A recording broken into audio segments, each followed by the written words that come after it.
Hey everyone, welcome back to Learn with Zubia. In today's video, we're diving into the heart of Kubernetes, its architecture.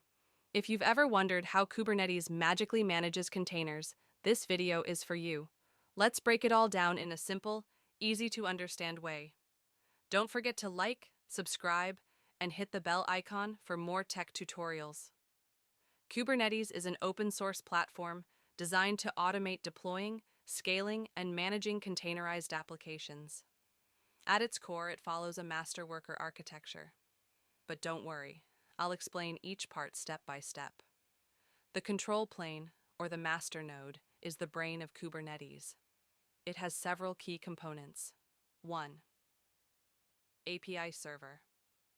This is the entry point. All commands and requests go through the API server. It acts like a receptionist for your Kubernetes cluster. 2. Etcd. Think of this as a highly available key value store. It holds all the data about the cluster's state. 3-point scheduler. The scheduler decides which node your application should run on, based on resource availability. 4th, controller manager. This ensures the desired state of your cluster is maintained, like keeping the right number of replicas running. 1. Kubelet. This is an agent that ensures containers are running and healthy. 2. Container runtime. It's responsible for running containers. Common examples are Docker or containered. 3-point kube-proxy dash.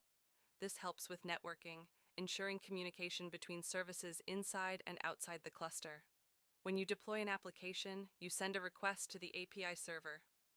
The scheduler finds the best node for the workload, and the kubelet on that node ensures the container is running. The controller manager keeps checking to ensure your app is up and running. Everything works together seamlessly to make Kubernetes powerful and resilient. Thanks for joining me on this journey to understand Kubernetes architecture. I hope this breakdown made it clear and simple.